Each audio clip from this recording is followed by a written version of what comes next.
안녕하세요. 사연에 빠진 아이 DJ 민영입니다. 오늘도 두 가지 사연 준비되어 있는데요. 구독과 좋아요 버튼 잊지 마시고요. 그럼 오늘의 사연 함께 만나볼게요.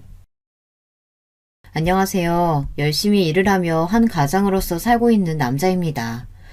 최근 어머니를 잃고 굉장히 힘든 삶을 살고 있습니다. 어머니를 잃고 아무것도 하기 싫었습니다. 모든 걸 다 두고 떠나고 싶었죠. 하지만 제겐 아직 어린 아이들이 있어 떠나지도 못하고 거의 죽지 못해 살며 일을 하고 있는데요. 그날만 생각하면 저는 손이 떨리고 마음이 아프네요. 그날 일을 잊고 싶은데 어찌 잊을까요? 시간이 약이라지만 언제 묻어내질지 모르겠네요. 이렇게라도 이야기를 하면 마음이 조금 편해질까요? 솔직히 제 마음 편해지자고 적습니다. 그래서 재미있게 들어달라 말도 못하겠습니다. 그래도 제 이야기를 듣고 싶다면 먼저 감사 인사 드리고 이야기를 시작할게요. 저는 장남으로 아버지, 어머니, 여동생, 할머니 이렇게 한 집에 살았습니다. 할머니는 저와 동생을 아주 예뻐해 주셨지만 어머니를 그리 좋아하시지는 않았습니다. 할머니께서는 저희 앞이라고 숨길 생각도 하지 않았어요. 오죽했으면 어린 제가 할머니께 어머니 좀 그만 괴롭히면 안 되겠냐고 했을 정도니까요. 그런데 그날 어머니가 저 때문에 한 소리를 들어야 했습니다. 자기 이야기를 어떻게 했으면 애가 그런 소리를 하냐며 어머니에게 모진 말을 했습니다. 그 이후로는 할머니에게 어머니 이야기를 할 수가 없었습니다. 제 말이 독이 된다는 걸 알아차렸기 때문입니다. 그래서 할머니가 어머니에게 그 어떤 말을 하더라도 저희는 할 수 있는 게 없었습니다. 할 수 있는 거라곤 할머니에게 재롱을 부리는 것과 놀아달라고 떼를 쓰는 것밖엔 없었죠. 그래도 다행히 효과는 꽤 있었어요. 그래서 매번 할머니에게 놀아달라고 했습니다. 근데 그걸 또 할머니는 엄마라는 사람이 얼마나 애를 못 보면 할머니에게 떼를 쓰냐며 한 소리를 하더라고요. 어렸을 때부터 그런 소리를 듣고 자라니 할머니를 좋아할 수가 없었습니다. 아무리 제게 잘해준다고 해도 저는 할머니가 너무 미웠습니다. 그만큼 저는 어머니가 너무 좋았고 제 우상이었거든요. 어머니는 굉장히 미인이었습니다. 키도 굉장히 컸어요. 어머니 키가 167 정도에서 8 정도였으니 큰 편이죠. 어머니는 이름도 고왔는데 도망간다고 결혼하고 나서 이름을 아주 못나게 바꾸기도 했습니다. 아주 어릴 때라 기억은 나지 않지만 할아버지는 어머니를 참 좋아했던 것 같습니다. 늘 다정하게 부르는 게 기억이 나거든요. 하지만 제가 할아버지의 얼굴이 기억이 나지 않을 정도로 일찍 돌아가셔서 아쉬웠죠. 일찍 돌아가셨지만 할아버지의 다정한 목소리가 기억이 나는 이유는 할머니의 구박 덕분도 있었습니다. 왜인지는 모르겠는데 할머니가 어머니에게 뭐라고 하실 때마다 할아버지의 목소리가 들렸습니다. 얼마나 듣기가 싫었으면 생각도 나지 않는 할아버지의 목소리를 떠올리려 노력했을까요? 그 뒤로 나이가 차고 나선 저도 모르게 할머니를 무시하기 시작했습니다. 할머니께는 죄송하지만 사춘기도 오고 어린 시절을 떠올리면 좋지 않은 감정들이 일어났기 때문에 어쩔 수 없었습니다. 심지어 제가 할머니를 안 좋게 생각하게 된 건 아버지의 영향도 컸습니다. 아버지는 사업 실패로 매번 술을 마시고 들어와 어머니에게 욕을 했습니다. 때리지는 않았지만 어머니에게 늘 문제라며 욕을 했고 거기에 질세라 할머니도 가세에 어머니를 못살게 괴롭혔습니다. 그러니 제가 좋아할 수 있겠습니까? 그런데 가장 큰 문제는 사춘기 때 할머니뿐만이 아니라 어머니에게도 못되게 굴었다는 점입니다. 어느 순간부터 어머니도 이해가 가지 않았습니다. 누구나 욕을 듣는다면 기분이 안 좋지 않나요? 그런데 어머니는 매번 듣고만 있으니 답답할 지경이었습니다. 그래서 어머니가 굉장히 바보 같다고 생각했어요. 이 집구석이 지긋지긋했습니다. 그래서 삐뚤어지고 말았죠. 늘 의문이 들었습니다. 우리 집은 왜 이렇게 가난하고 어른들은 왜 매번 화만 내고 서로를 잡아먹지 못해 안달이 났을까 의문이 들었습니다. 저희 집은 점점 가난해졌고 사이도 점점 나빠졌습니다. 그나마 할머니와 아버지는 사이가 나쁜 편은 아니었지만 아버지는 이제 할머니에게까지 욕을 하기 시작했습니다. 에이, 이 집구석. 어머니가 돈이 좀 더 있었으면 얼마나 좋아요. 이런 젠장. 내가 돈 많은 여자랑 결혼할 수 있었는데 니까짓 게 뭐가 좋다고 결혼을 했는지. 이런 년이 뭐가 좋다고. 어머니는 말리지 않고 뭐 했어요? 이 망할 놈아. 내가 왜 안 말렸어? 내가 그런 집안 싫다 했지? 그런데 네 놈이 죽어도 결혼해야겠다고 해서 그래서 한 결혼 아니냐? 아버지와 할머니는 늘 이런 이야기로 다투었습니다. 저는 결국 참지 못하고 집을 나갔습니다. 다른 형 누나들과도 어울리며 못된 짓도 많이 하고 다녔어요. 그 어떤 변명도 하지 않겠습니다. 저는 그렇게 방황을 심하게 했습니다. 그러다가 할머니가 돌아가시게 됐고 아버지는 고삐가 풀려 어머니와 동생을 때렸습니다. 저는 더 이상 이 집에는 희망이 없을 거라고 생각했습니다. 그래서 서울로 올라가 일을 하기 시작했어요. 일을 하면서 운동도 배우기 시작했는데 그때 제 은사님을 만날 수 있었습니다. 은사님을 만나지 못했다면 저는 아직까지도 싸움밖에 할 줄 모르는 바보로 살았을지 모르겠습니다. 은사님 덕분에 정신을 차려 검정고시를 봐 고등학교를 졸업할 수 있게 되었고 대학교 진학을 목표로 공부를 열심히 하기로 다짐했습니다.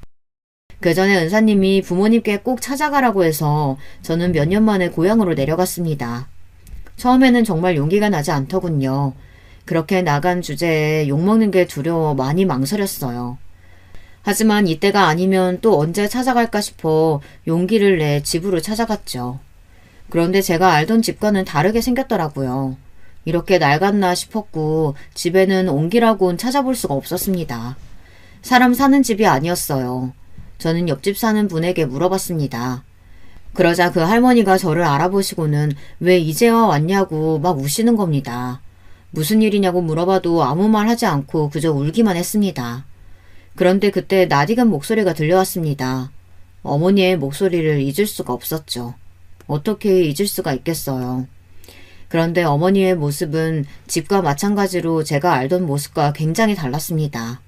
통통했던 어머니의 모습은 없어지고 마르다 못해 깡마른 모습을 하고는 나사 하나 빠진 모습으로 아무 감정 없이 저를 쳐다봤습니다. 저를 욕하지도 반기지도 않았어요. 그냥 저를 지그시 쳐다보며 제 이름을 말하고 있었습니다. 하지만 이상하게도 제 이름을 말하고는 있지만 저를 보고 있는 것 같지 않았습니다. 그 모습을 보고는 또다시 옆집 할머니가 울며 제게 이야기를 했어요. 이놈아, 너는 왜 이제 와서는 네 애미 고생이란 고상은 다 하고 남은 자식 하나 보내고 이렇게 힘들게 살았다. 너는 왜 이제야 왔어? 자식을 보내다뇨? 그런데 할머니의 말씀이 조금 이상했습니다. 저희 집에서 자식이라고 해봤자 저랑 여동생 둘뿐이라 남은 자식이라고 해봤자 여동생뿐인데 여동생을 보냈다고 하니 그 말을 듣고 당황했습니다.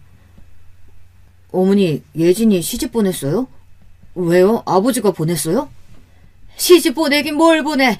저 세상으로 보냈지 이놈아. 할머니의 말을 듣고 땅에 주저앉고 말았습니다. 여동생은 몇 개월 전 사고로 세상을 떠났다고 했습니다.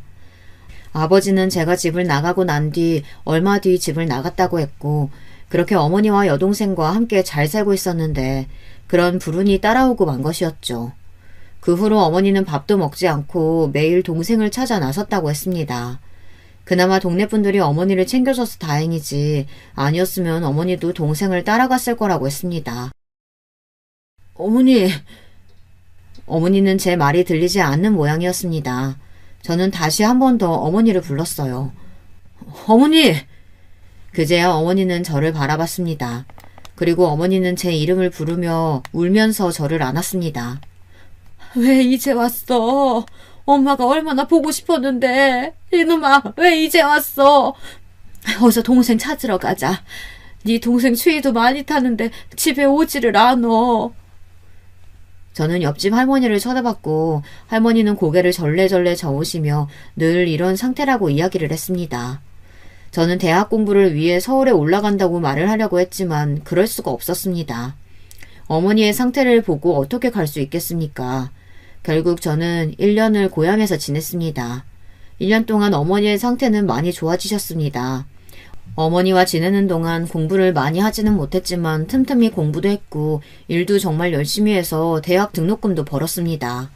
물론 4년 동안 다닐 등록금은 없지만 당장 필요한 생활비와 돈은 검정고시를 하며 모은 돈과 1년 동안 열심히 일한 돈으로 살 수 있었습니다. 그리고 정말 다행인 건 어머니께서 동생이 떠났다는 걸 받아들일 수 있게 되었다는 것입니다. 그래서 저는 1년 전 하지 못했던 말을 하게 되었습니다. 어머니, 저 실은 대학에 가고 싶어서요.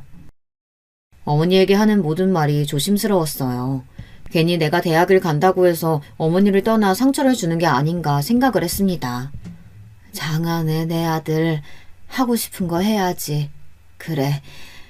근데 이 애미가 모은 돈이라곤 이것밖에 없는데 괜찮겠니? 아니면 어디 돈 빌릴 곳 있으면 내가 어떻게든 마련할 테니 걱정 말고 대학 가. 어머니, 괜찮아요. 그동안 모은 돈으로 가면 돼요. 그래도 네가 어떻게 모은 돈인데 그걸 써. 그러지 말고 내가 빌려볼게. 어머니, 진짜 괜찮아요. 이것저것 지원받으면 괜찮을 거예요. 그리고 공부하면서도 일하면 되니까 너무 걱정하지 마시고요. 어머니를 안심시키고 저는 다시 공부에 집중했습니다. 그 덕에 저는 지방이지만 꽤나 좋은 학교에 갈 수 있게 됐고 전액 장학금을 받으며 다닐 수 있게 되었죠. 제가 할 수 있는 일은 늘 열심히 했습니다. 일도 공부도 연애도 다 열심히 했습니다. 학창시절의 방황을 잊지 않고 좋은 사람이 되려고 노력도 많이 했습니다. 그래서 대학교 때 본 친구들은 제가 방황을 했다고 했을 때 아무도 믿지 않더라고요. 하지만 굳이 안 좋은 모습을 보여줄 필요는 없지 않습니까? 그래서 저는 최대한 얌전한 학생이었던 척을 했습니다.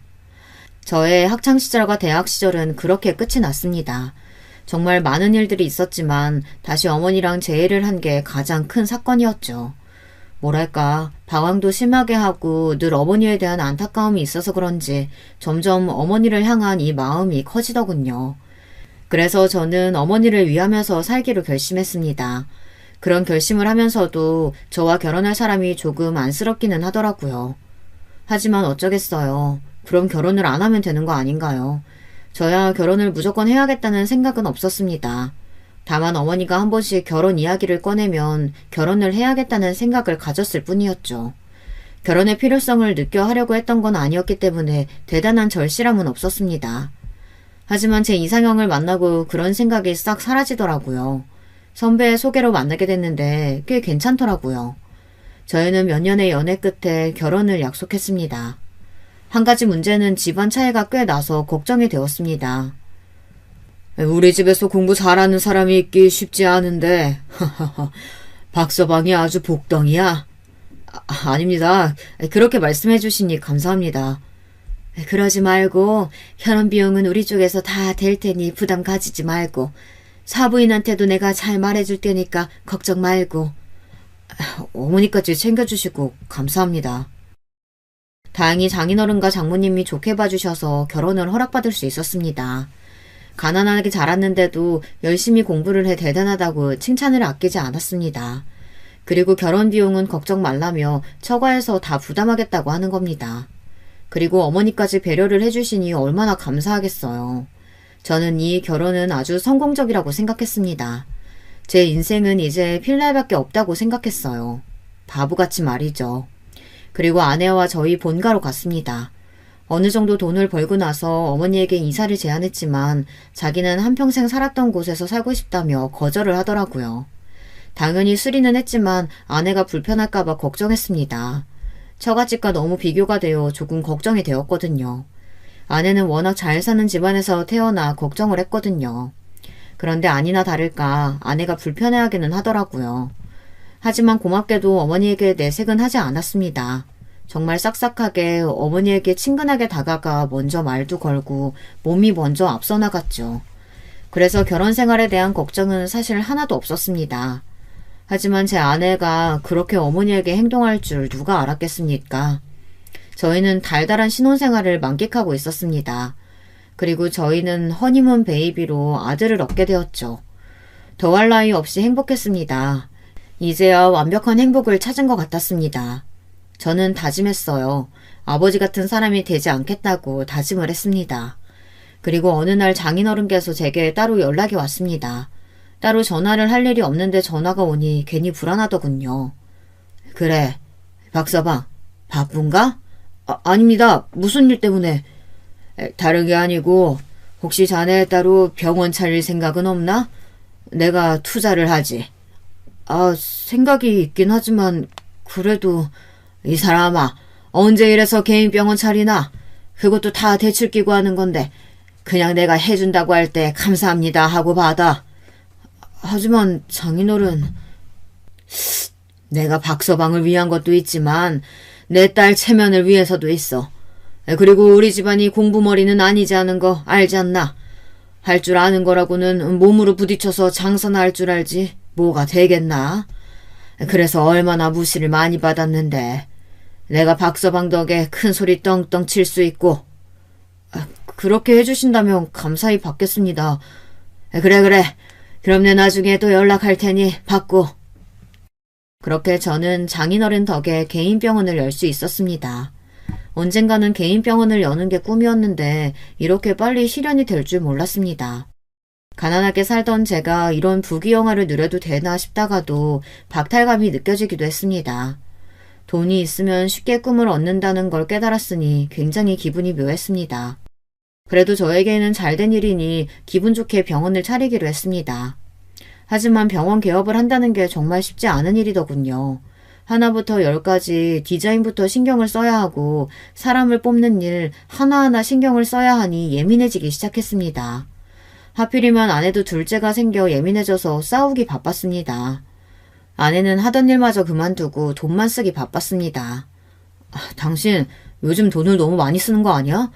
스트레스 받는다고 해도 그렇게 돈을 막 써도 되겠어? 누구는 열심히 일하는데 누구는 쓰기 바쁘네. 당신 말 다 했어?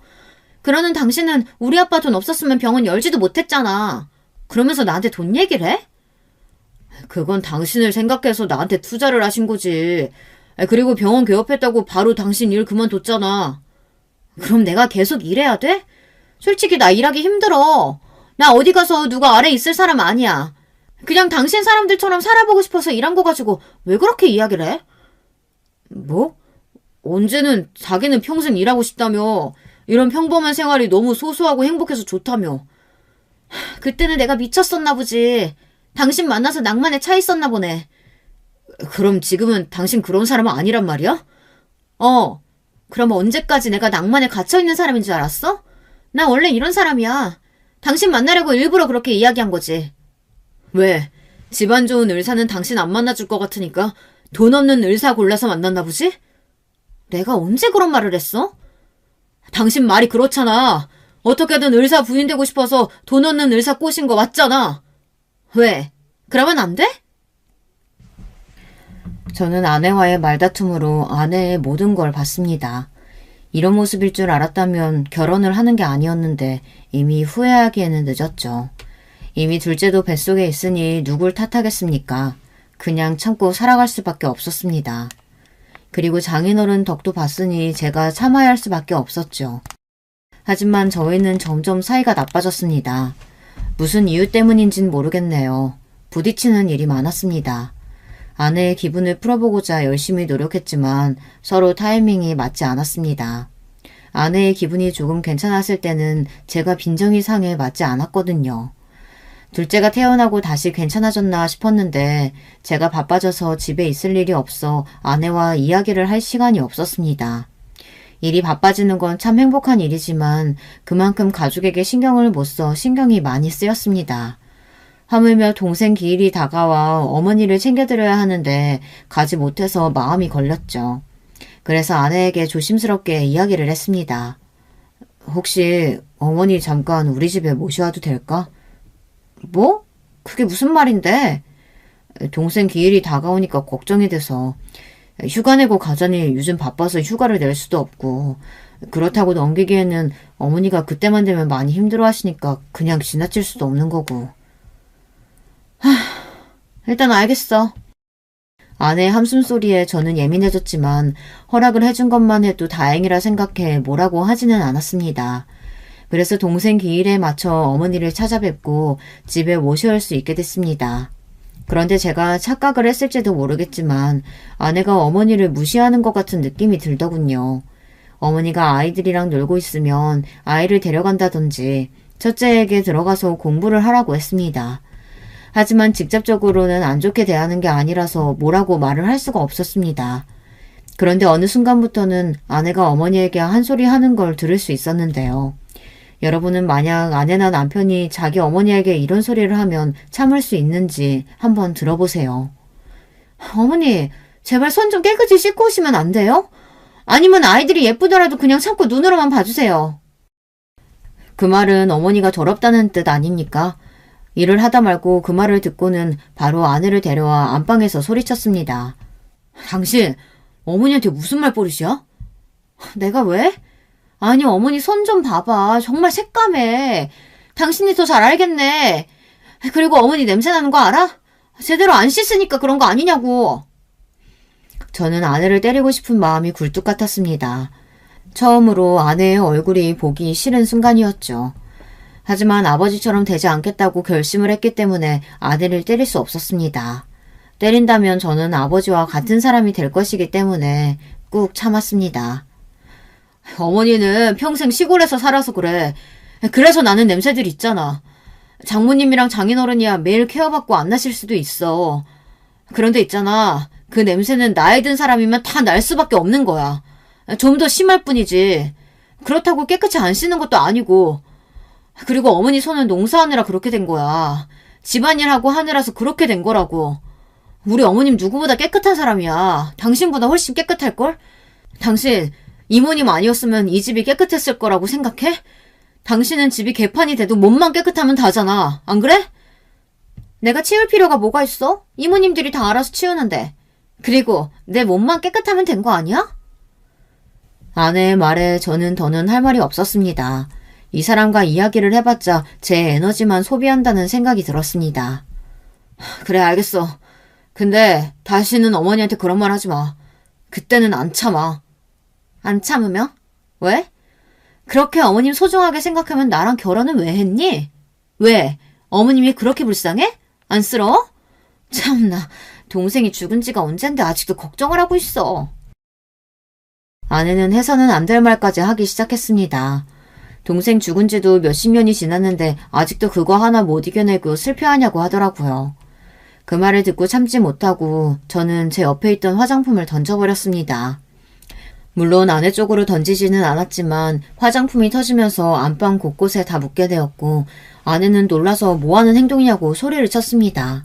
그 소리에 어머니도 놀라 방으로 들어오셨고 그제야 저는 정신을 차릴 수 있었습니다.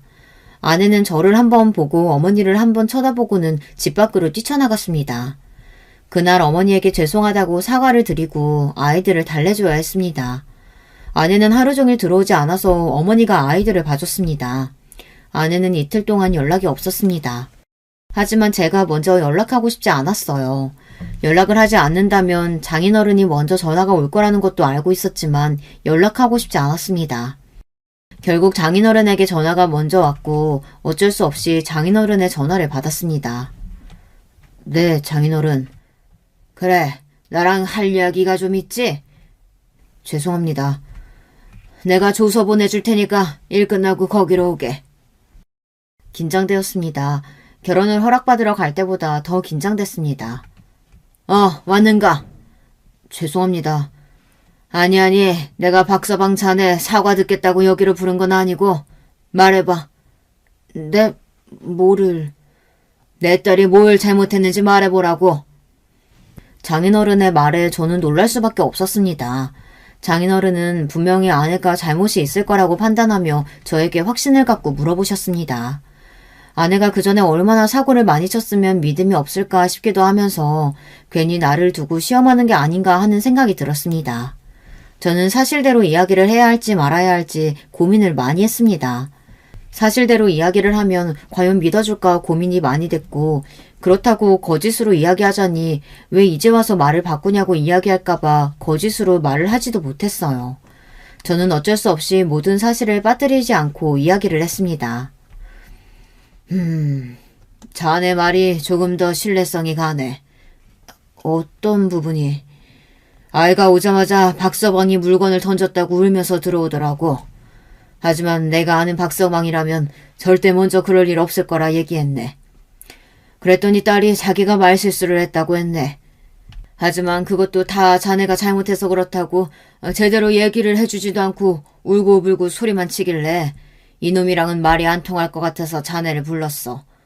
내 어떻게 된 일인지 자초지종 설명을 듣고 싶어서 불렀지. 저도 잘한 건 없습니다. 그렇다고 바로 화를 내고 물건을 집어던졌으니 죄송합니다. 그래, 그건 분명 잘못한 거긴 한데 내가 오히려 미안하네. 딸이 워낙 곱게 자라서 애가 생각이 짧아. 우리 집도 처음부터 잘 산 건 아니라고 몇 번을 이야기했는데도 돈 걱정해본 적 없는 아이가 뭘 알겠나. 자기는 마냥 특별한 존재라고 생각하는 아이에게 뭐라고 하겠어. 에휴, 사돈이 마음고생이 좀 심했겠어. 내가 정말 미안하네. 걱정과는 달리 장인어른이 먼저 사과를 해주셨습니다. 아내가 얼마나 철부지로 살았으면 그렇게 이야기를 할까요?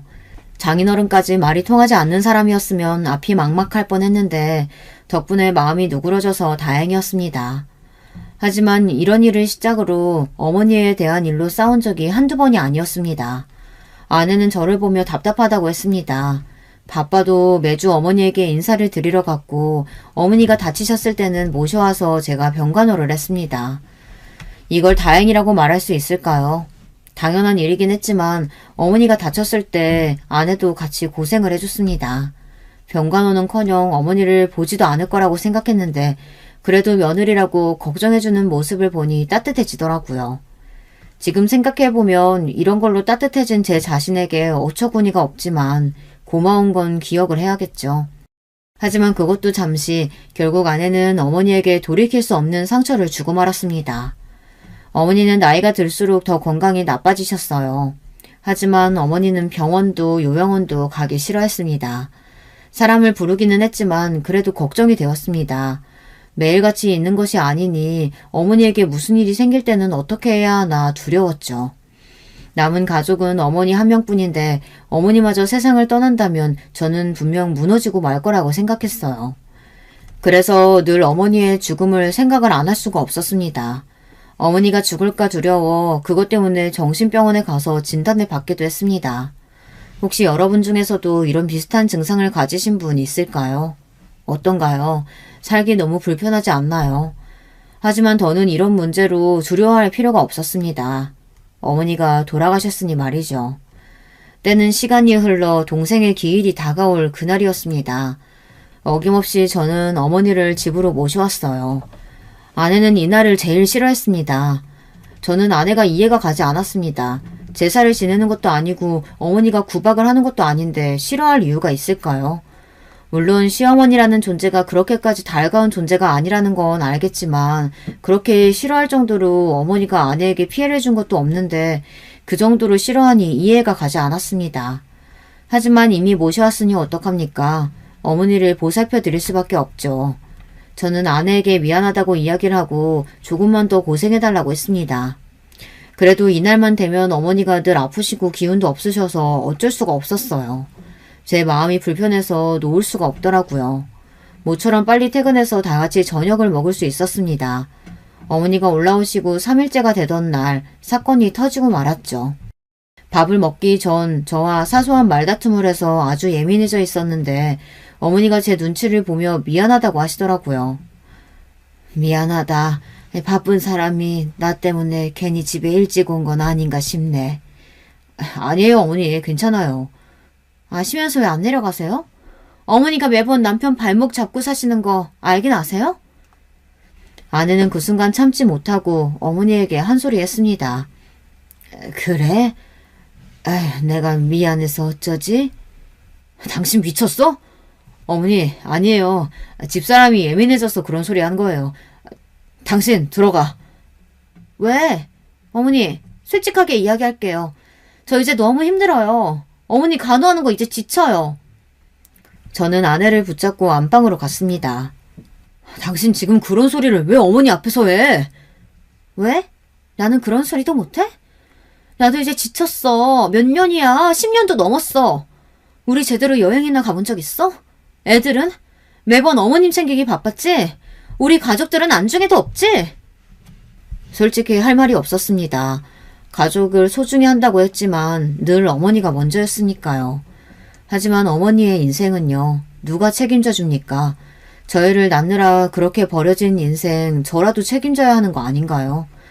그날 아내와 한바탕 싸우고 나니 어머니가 불편하셨는지 집으로 가겠다고 했습니다. 어머니 괜찮아요. 더 계셔도 돼요. 아니다. 내일 집에 갈 거니까 짐 싸마. 아들아, 사랑한다. 네, 저도 사랑해요. 어머니는 다음날 집으로 가셨고 늦은 오후 어머니가 돌아가셨다는 소식이 들렸습니다. 어머니의 동네 친구분이 놀러갔다가 죽은 어머니를 발견했다고 했습니다. 분명 아침까지도 멀쩡하신 분이 돌아가셨다니 믿기지 않았습니다. 어머니는 미리 계획을 하고 계셨던 것 같습니다. 정신없이 어머니의 장례를 다 치르고 저는 어머니의 유서를 볼 수 있었습니다. 그런데 거기에는 충격적인 내용이 담겨 있었습니다. 대충 이런 내용이었어요. 저한테 미안하다 이야기를 하는 내용이었죠. 그리고 아내에 대한 이야기도 적혀 있었습니다. 아들아, 미안하다. 이 어미가 도저히 살 용기가 없구나. 마지막으로 네 모습 봐서 너무 행복했다. 그리고 마지막으로 이렇게 안 좋은 이야기를 하고 가는 게 마음이 편하지는 않지만 말하마. 이제 저 세상으로 갈 건데 내가 숨겨서 뭘 하겠니? 너도 알지? 내가 숨기는 걸 참 잘하는 걸. 그래서 네가 나를 참 답답해했지. 네 아버지에게 맞거나 할머니에게 모진 말 들을 때 왜 이렇게 가만히 있냐고 엄마는 바보냐고 하는 말이 기억나는구나. 그래, 어쩌면 나는 내 말도 못하는 바보일지 모르겠다는 생각이 드는구나. 그런데 여기서는 솔직히 말해야겠지. 나는 내 며느리가 마음에 들지 않는단다. 늘 내게 모진 말만 하고 늘 내가 너에게 필요 없는 존재라고 이야기를 하더구나. 그런 말을 들을 때마다 가슴이 무너졌지만 맞는 말 같아서 별 말을 하지 않았다. 물론 이거 말고도 많은 이야기를 했단다. 아, 네 동생 이야기를 하더구나. 제발 정신 좀 차리라고. 내가 잘 챙겼으면 죽지도 않을 사람 못하러 붙잡고 있냐고 말하더구나. 그 말을 듣고 나는 깨달았단다. 내가 잘못되었다는 걸. 아가, 내가 너에게 도움이 되지 못해 참 미안하다. 엄마라는 사람이 뭐 제대로 해준 게 없네. 사랑한다, 내 아들아. 다음 생이 있다면 부디 좋은 부모 만나렴. 잘 커줘서 고맙단다. 어머니의 유서를 그대로 적지는 않았지만 비슷하게 적혀 있었습니다. 저는 어머니의 유서를 보고 이성을 잃고 말았어요. 마음의 병을 안고 온 사람에게 기름을 부어 더 부채질을 한 사람이 바로 제 아내였습니다. 저는 곧장 아내에게 가서 따졌습니다. 유서를 던지며 아내에게 소리를 쳤습니다. 이게 사실이냐고, 어머니에게 한 말이 사실이냐고 울면서 고함을 쳤어요. 어떻게 그럴 수가 있습니까? 그래도 며느리라는 사람이 이렇게 이야기를 할 수 있습니까? 심지어 제가 저희 집 사정도 다 이야기를 했는데 그런 말이 나올 수가 있을까요? 그런데 아내는 오히려 당당하게 이야기를 하더군요. 왜? 이게 왜? 왜 나 때문인데? 당신 말 한마디 한마디에 상처받으셨잖아. 그래서 어머니가 죽었잖아. 어머님이 나 때문에 죽었다고 썼어? 아니잖아. 어머님 혼자 그렇게 생각해서 선택한 거잖아. 저는 결국 아내를 때리고 말았습니다. 때리는 순간 저는 아버지와 겹쳐 보이며 화를 참지 못했습니다. 어머니를 잃었다는 슬픔과 동시에 그토록 싫어하는 아버지의 행동을 하고 말았으니 미쳐버리겠더라고요. 저는 아무것도 할 수 없는 제 자신에게 화가 나서 벽을 있는 힘껏 그대로 내리쳤습니다. 그러자 아내가 그제야 저를 말리더라고요. 저는 아내에게 계속 소리쳤습니다. 너 때문에 어머니가 죽었어. 너 때문에. 나도 힘들었어. 아무것도 안 해서 편한 줄 알았어? 전에도 이야기했지? 당신 어머니밖에 없다고. 가족이 어머니 하나는 아니잖아. 그런데 당신은 어머니 하나밖에 없었다고. 그래서 그랬어. 어머니 볼 때마다 심사가 뒤틀렸어. 그래서 계속 모진 말이 나왔어. 그런데도 어머님은 웃고만 있더라. 그게 더 싫었어. 차라리 뭐라고 하지. 괜히 사람 나쁜 년 만드는 것처럼 자기는 좋은 사람인 척. 그게 싫었다고. 결국 저는 아내에게 이혼을 통보했습니다. 나 당신이랑 이렇게는 못 살겠다. 어머니를 죽인 사람이랑 어떻게 살아? 뭐? 이혼? 나는 못해. 그게 왜 내 잘못이야? 나는 이혼 절대 못해. 그날 이후 저는 아무것도 하지 않았습니다. 아내와 아이는 친정에 있어 넓은 집에서 저 혼자밖에 없었어요. 정말 힘들었습니다. 왜 알아차리지 못했나 저를 원망하게 됐습니다. 그리고 아내를 이해해보려고 노력했습니다. 아내 입장이 되어보려고 했지만 어머니에게 모진 말을 한 사람으로밖에 보이지가 않더라고요. 그리고 아내의 그 한마디가 어머니를 죽였을 거라는 생각에 사로잡혀 정말 죽여버리고 싶을 정도로 증오했습니다. 어느 순간부터 그랬나 싶었는데 아내는 거의 결혼 초반부터 그랬던 것 같습니다. 제가 어머니를 좀 덜 챙겼다면 아내가 어머니를 챙겼을까요? 저는 아니라고 생각합니다. 그러니까 하나밖에 없는 자식이 챙겼는데 그걸 챙겼다고 뭐라고 하니 제가 어떻게 해야 됐던 거죠? 여러분은 답을 알고 계신가요? 아니요. 답을 알아도 소용이 없습니다. 어머니가 돌아가셨으니 무슨 소용이 있겠어요. 어머니는 동생이 죽고 난 후로 늘 우울하게 살았을까요? 아니면 혹시 저 때문에 죽지도 못하고 하루하루를 고통 속에 살았을까요? 참 많은 생각이 들었습니다.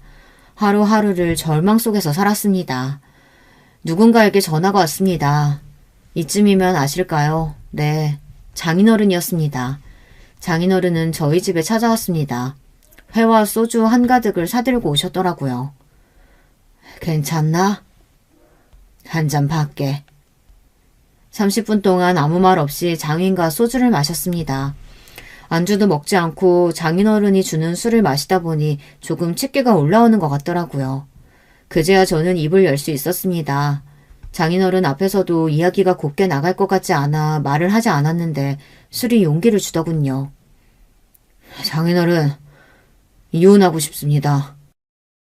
그래, 들었다. 그럼 그것도 들으셨어요? 무슨 말? 아내가 어머니한테 한 말이요. 장인어른, 집사람이요. 어머니에게 이런 말을 했습니다. 필요 없는 존재라고 이야기했어요. 그리고 제 동생이 죽은 게 어머니 탓이라고도 했답니다. 그런데 왜 이렇게 힘들어하냐고 막 어머니한테 뭐라고 했대요. 미안하네. 내가 다 잘못 키웠어. 장인어른이 뭐가 미안합니까? 집사람이 미안해하지. 그런데 아내는 자기도 이유가 있었대요. 그래서 이해를 해보려고 했는데 이해가 가지 않아요. 이해를 해보려고 해도 할 수가 없어요. 그냥 미워 죽겠습니다. 저는 계속 술을 마셨고 장인어른과 오랜 시간 동안 대화를 했습니다. 장인어른은 계속 제게 사과를 했습니다. 자기가 딸을 잘못 키웠다고요. 내 딸도 놀랐을 거야. 사돈이 그런 선택을 할 줄 알았겠나? 하지만 그런 말을 한 건 분명히 잘못됐지. 그리고 자네 덕에 우리 집안 기가 살았다는 거 알고 있지?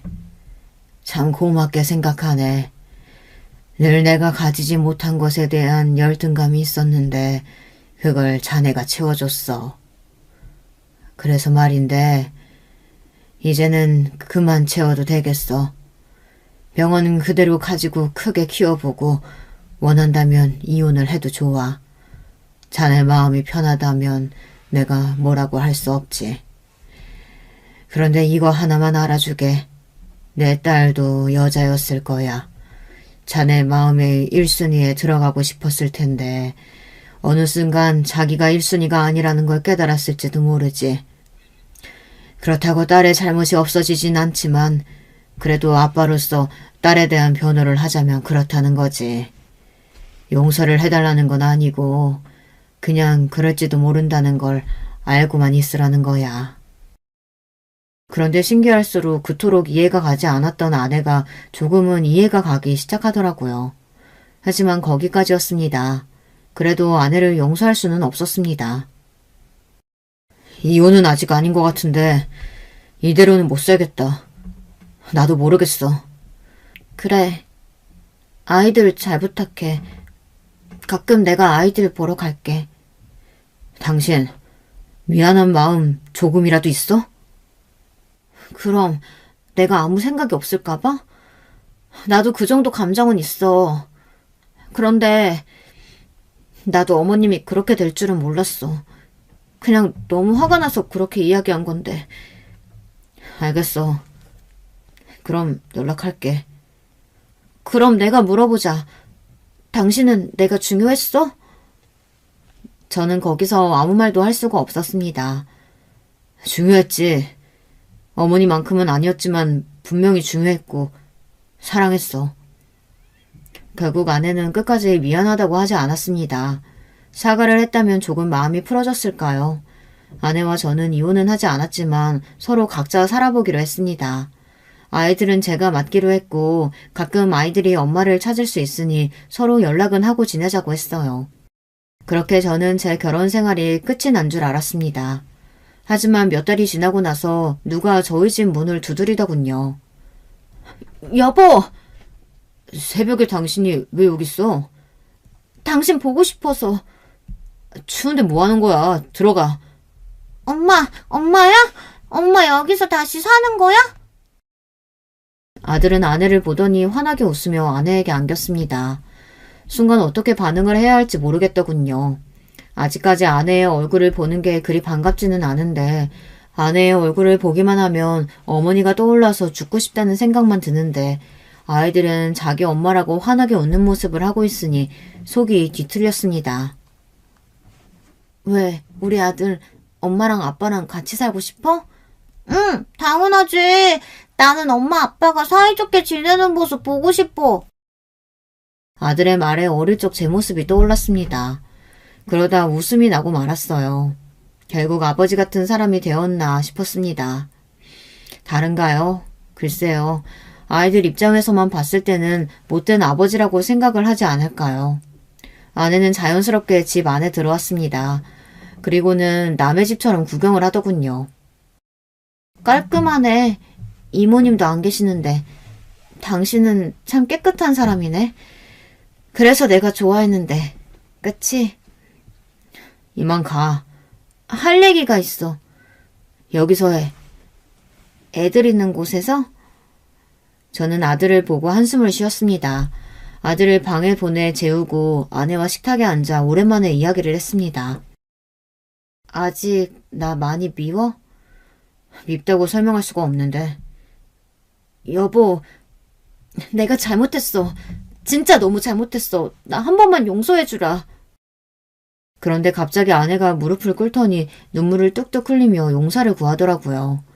너무 당황했습니다. 아내의 이런 모습은 본 적이 없었기 때문입니다. 누가 봐도 정말 반성을 한 모습이었어요. 하지만 저는 용서가 쉽게 되지 않았습니다. 솔직히 모르겠어요. 아직도 모르겠습니다. 묘한 감정이 섞여 있었습니다.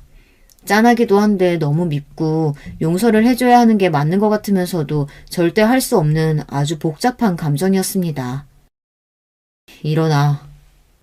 아니, 못 일어나. 당신 용서해줄 때까지 나 안 일어날 거야. 나 진짜 반성 많이 했어. 내 말 한마디 때문에 어머님이 그렇게 힘들어할 줄 정말 몰랐어. 질투가 났어. 그래서 그렇게 이야기한 거야. 그리고 동생 이야기한 거 정말 미안해. 그 말을 하면 안 됐는데 나도 모르게 욱해서 해버렸어. 미안해. 진짜 잘못했어, 여보. 아니, 용서해달라고 안 할게. 그냥 같이 살기만 하면 안 될까? 나 앞으로 얌전히 있을게.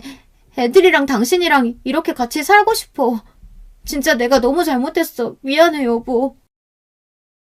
아내는 1시간 동안 무릎을 꿇고 있었습니다. 아무 말도 하지 않고 아내는 고개를 숙이며 울고 있었고 저는 창밖을 바라보고 있었어요. 그리고 저는 아내에게 한마디 했습니다. 알겠으니까 일어나. 정말? 나 용서는 아니지? 그냥 봐주는 거야? 솔직히 당신 얼굴만 보면 어머니 생각나. 당신 그거 생각나? 내가 어머니 이야기 해준 거? 제가 아내와 사귈 때 어머니에 대한 이야기를 한 적이 있었거든요.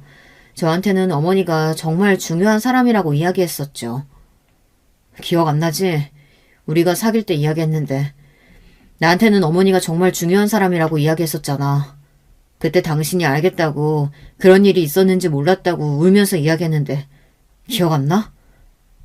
아, 그때 술을 너무 많이 마셨나? 네, 그것도 제 잘못이기는 했습니다. 어머니 이야기를 할 때마다 마음이 아파서 술을 마시고 할 수밖에 없었거든요. 그런데 아내도 술에 취해 있다는 걸 저도 까맣게 잊어버린 겁니다. 당연히 아내에게 이야기했으니 알 거라고 생각했어요. 그런데 거의 모르는 사람과 마찬가지였더니 충격을 받았습니다. 하지만 어쩌겠습니까? 이미 지나간 일인데, 그렇죠. 어머니 이야기를 마무리하고 저희는 앞으로 어떻게 살 것인가에 대해 이야기를 했습니다. 그리고 저는 가족을 위해서는 열심히 살 수 있지만 한 사람으로서 뭔가를 바라지는 말라고 했습니다. 가장으로서는 열심히 노력하겠지만 남자로서 해줄 수 있는 건 없다고 했죠. 아내도 수락을 했고 저희는 다시 합쳤습니다. 여러분, 이게 잘한 행동일까요? 저는 아직도 모르겠습니다. 용서를 해줘야 하는지 아니면 이혼을 해야 할지, 아직 아내를 사랑하기 때문에 이혼을 하지 못하는 걸까요? 아니면 아이들 때문에 이혼을 하지 못하는 걸까요? 어떻게 해야 될까요? 아직도 답을 찾지 못했습니다. 아니면 이대로 정말 시간이 흐르기만을 기다려야 할까요? 저도 이제는 모르겠습니다. 어머니에 대한 죄책감이 너무 심했을까요? 여러분, 제가 어떻게 해야 좋을까요? 이렇게 제 이야기는 끝이 났습니다. 이 글을 적으면 조금 시원해질 거라고 생각했는데 조금 더 힘든 건 기분 탓일까요? 다시 한번 제 이야기 들어주셔서 감사합니다. 마지막에 너무 여러분께 많은 걸 물어봤을까요? 제가 어머님에게 잘해드렸다면 이런 고민을 하지도 않았겠죠.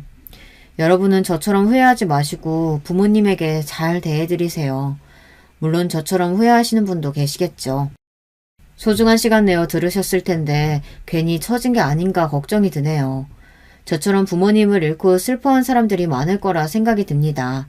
다들 어떻게 극복하셨는지, 아니면 아직도 슬픔을 품고 살고 계시는지요. 많은 사람들이 글을 적어주셨으면 좋겠네요. 그럼 이만 제 이야기를 마치도록 하겠습니다. 여러분, 두 번째 사연 시작하기 전에 좋아요, 구독 꼭 눌러주실 거죠? 그럼 두 번째 사연 바로 시작합니다. 제가 어릴 적부터 가지고 있던 스케치북을 보면 언제나 예쁜 드레스를 입고 커다란 왕관을 쓰고 알록달록한 화려한 부케를 든 신부가 그려져 있었어요. 다른 아이들은 연예인이니 선생님이니 여러 가지 다양한 꿈들이 생기는 것 같았지만 저는 학창시절에도 어른이 되면 하루라도 빨리 좋은 남자를 만나 결혼해서 화목한 가정을 만들고 싶었어요. 주변 친구들은 꿈이 뭐가 그렇게 평범하고 재미없냐고 했지만 어쩌면 다른 사람들에게는 너무도 당연한 일들이 제게는 전혀 시시하지 않았죠. 어린 시절부터 매일매일 눈만 마주치면 서로를 탓하며 싸우시는 부모님과 살다 보니 저는 어린 나이부터 엄마와 아빠 가운데에 껴서 양쪽 모두의 눈치를 살피는 것이 제게는 자연스러운 일상이었습니다. 저는 원래 세상의 모든 부모는 다 그렇게 매일 싸우고 사이가 좋지 않은 줄 알고 컸으니까요.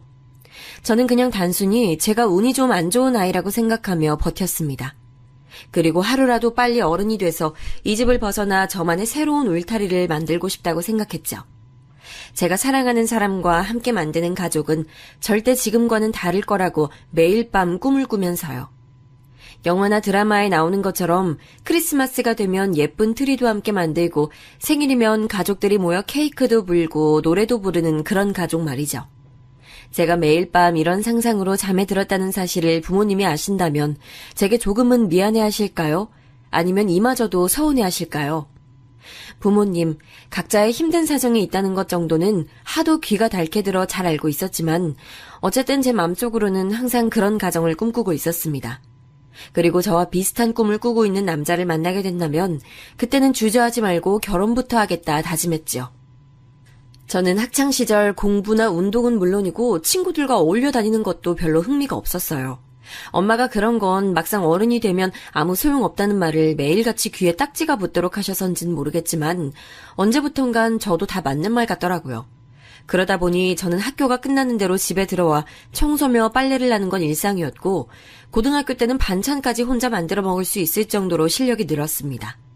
그런 것도 나름 조기 교육이라고 나중에 어른이 되고 보니 나름 쓸모는 있었습니다. 물론 아무리 제 꿈이 가정도 워낙 집안 형편이 좋지 않은 집에 외동딸로 태어났으니 성인이 돼서도 집에서 집안일만 하고 있을 순 없었습니다. 먹고 살기 위해 집에서 멀지 않은 호텔에 호텔리어로 취직을 했어요. 매일 새로운 사람들을 만나고 친절하게 돕는 서비스직이 생각보다 제게 잘 맞았습니다. 그리고 제 첫 직장인 호텔에서 바로 남편도 만나게 됐어요. 남편을 처음 만났을 땐 그냥 나이 많은 노총각 지배인이라고만 생각했습니다. 그런데 일찌감치 부모님에게서 독립해 나와 오랫동안 혼자 살아온 남자다 보니 모든 생활을 회사 내에서 해결하더라고요. 항상 밥도 회사에서 대충 때우고 셔츠며 유니폼도 모자라 개인 의류의 속옷까지 호텔 내 세탁소에 돈까지 내면서 맡기더라고요. 그렇게 생활하시면 생활비가 꽤 들겠는데요? 너무 아깝지 않아요? 하루 종일 일만 하다가 집에 들어가면 완전히 녹초라 손도 까딱할 힘이 없어서요. 그래도 조금만 부지런하게 하면 지금 쓰시는 지출의 반은 줄일 수 있을걸요? 와, 반이나요? 그게 가능해요? 저는 학교를 다니면서도 항상 바쁜 엄마를 대신해 집안일을 도맡아 하다시피 해왔으니 제게는 나름 노하우라고 할 수 있는 살림 팁들이 꽤 있었죠. 빠른 시간 내에 큰 효과를 볼 수 있는 청소 팁이나 일주일 빨래 루틴 같은 거요. 잔소리 같아서 듣기 싫을 수도 있는데 당시 지배인님이자 예비 제 남편은 제 얘기를 아주 집중해서 들어주더라고요. 그렇게 저희 두 사람은 공감대가 형성되자 어느새 자연스레 가까워졌어요. 그리고 언제부턴가 남편은 저를 볼 때마다 항상 외롭다는 말을 입에 달고 살며 항상 집에 들어가기 싫다고 말했죠. 난 하루라도 빨리 단란한 가정을 만들고 싶어. 지배인님은 결혼 생각 없는 줄 알았는데요? 주변에서 들어오는 소개팅이나 선도 다 마다하시고 항상 일만 열심히 하시길래 결혼 생각은 아예 없으신가 보다라고 생각했던 지배인님이 한 회식 자리에서 우연히 하신 말에 저는 의외다 싶었습니다. 퇴근하고 집에 들어갔는데 집은 딱 깨끗하게 정돈되어 있고 맛있는 찌개 냄새가 솔솔 나면 얼마나 행복하겠어. 애들이 아빠 하면서 달려오면 완전 최고지. 그게 뭐예요? 밥 해주고 청소해줄 여자가 필요해서 결혼하고 싶으신 거예요? 에이, 꼭 그런 뜻이 아니라 난 아무리 해보려고 노력해도 집안일이 너무 어렵더라고. 가족을 위해 매일 헌신하는 가정주부들, 난 진짜 존경한다니까? 그런 다정한 여자랑 결혼하고 싶은 거지. 다른 여자 직원들은 지배인님의 말이 이해가 되지 않는다고 했지만 전 어쩐지 그 말에 공감이 됐습니다. 저도 단란하고 안정적인 가정을 만들기 위해서는 부모가 각자의 자리에서 각자의 역할에 충실해야 한다고 항상 생각하고 있었으니까요. 저는 어쩐지 그날 이후로 지배인님에게 더 마음이 갔습니다. 그래서 저는 제 호감을 적극적으로 표시하고 싶다는 생각에 실력을 발휘해 매일 도시락을 만들었어요. 그리고는 회사 점심시간에 종종 함께 나눠 먹곤 했습니다. 그렇게 사소한 도시락 하나로 시작된 저희 두 사람은 어느새 연애를 시작했습니다. 남자친구의 나이도 적지 않았으니 저희는 자연스레 결혼 이야기를 하게 되더라고요. 그러다 남자친구의 어머니께서 오랫동안 암으로 고생하셨다가 몇 년 전 기적적으로 완치가 되어 몇 개월에 한 번씩 서울 병원에 검사를 하러 오시는데 안 그래도 저에 대해 너무 궁금해하신다며 이번에 올라오시면 한번 인사를 드리는 게 어떻겠냐고 제 의사를 묻더라고요.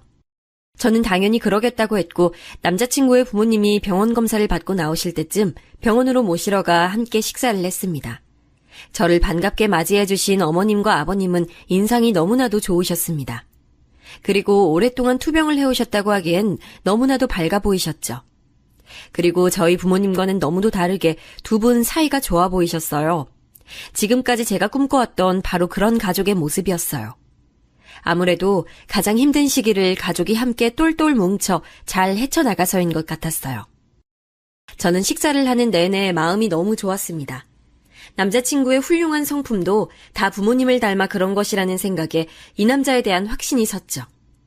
그렇게 저는 10살이 넘는 나이 차이를 무릅쓰고라도 남자친구와 결혼을 하겠다 마음을 먹었습니다.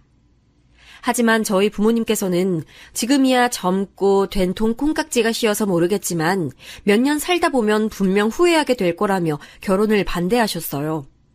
하지만 그렇게 제 남자친구를 마음에 들어하지 않으셨던 저희 부모님께서는 제 남자친구가 결혼 허락을 받기 위해 인사를 오던 날 남자친구의 아버님께서 증조부에게 물려받은 땅과 건물이 꽤 있으시다는 말 한마디에 바로 말을 바꾸셨습니다. 처음엔 외아들인 것도 마음에 걸린다고 하셨으면서 이제는 외동아들인 게 더 마음에 드신다네요. 그리고 곧바로 진행된 상견례 자리에서 저희 예비 시부모님께 하신 말씀에 저희 부모님은 너무 좋아 입이 쩍 벌어지셨어요. 저희가 결혼을 하게 되면 곧바로 호텔 근처에 아들 명의로 아파트도 사주시고 가지고 계신 오피스텔 중 하나를 제게 결혼 선물로 주시겠다고 하셨습니다. 당연히 저는 부담이 돼서 거절하려고 했지만 어차피 나중에 다 주게 될 것을 미리 주는 것뿐이니 어른들의 성의를 거절하지 말라고 하셨죠. 그렇게 저는 25, 꽃다운 나이에 결혼식을 올렸습니다. 꿈에도 없던 40평대 아파트와 서울 중심가의 떡하니 위치한 오피스텔까지 갖게 되면서 말이죠. 그렇게 저는 제가 꿈꿔왔던 행복한 결혼 생활에 푹 빠진 채 매일매일 즐겁게 보내고 있었습니다. 그러던 어느 날이었어요. 마침 남편과 제가 둘 다 쉬는 날이라 늦게까지 늦잠을 자려고 알람도 맞추질 않은 채 잠을 자고 있는데 아직 해도 뜨질 않은 이른 시간에 누군가 저희 집 초인종을 누르더라고요. 누구세요? 엄마? 화면에 비친 얼굴은 다름 아닌 저희 엄마였습니다. 이른 시간에 연락도 없이 집에 찾아온 엄마의 행동이 저도 당황스러웠지만 계속 이대로 멍하니 서 있을 수만은 없어 저희 부부는 세수도 할 겨를 없이 현관문부터 열어드렸어요. 아유, 무거워. 장모님 오셨어요? 아우, 자네 뭐하나? 어른이 무거운 걸 들고 왔으면 곧바로 짐부터 받아야지. 양손에 바리바리 들고 온 반찬을 바닥에 툭 내려놓은 엄마는 다짜고짜 남편에게 싫은 소리부터 하셨습니다. 잠자다 봉변을 당해 놀란 건 저희였는데 말이죠. 연락도 없이 웬일이야? 엄마가 딸네 집에 오는데 무슨 연락을 하고 와? 그런 게 아니라 여기 나만 사는 집 아니잖아.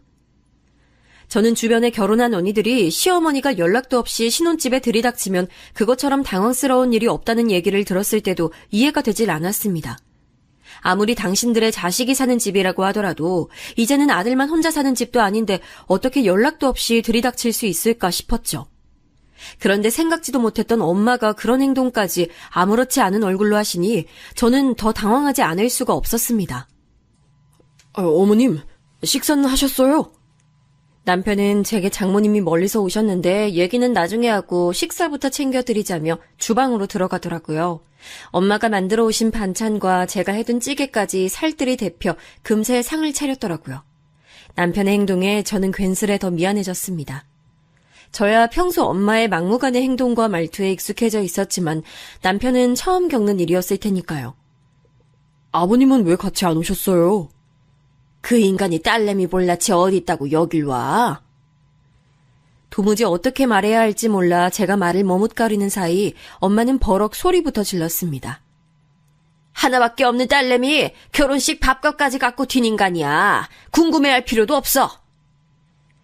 결혼식 당일 식이 나고 하객 식사 비용을 결제하려고 보니 축의금은 어디에도 보이질 않았습니다. 접수대에서 축의금을 받아주신 친척분들께서는 분명 가방에 다 정리를 해서 저희 친정아버지께 전달해드렸다고 하셨지만 축의금 가방도 아버지도 웨딩홀 안 어디에도 보이질 않았습니다.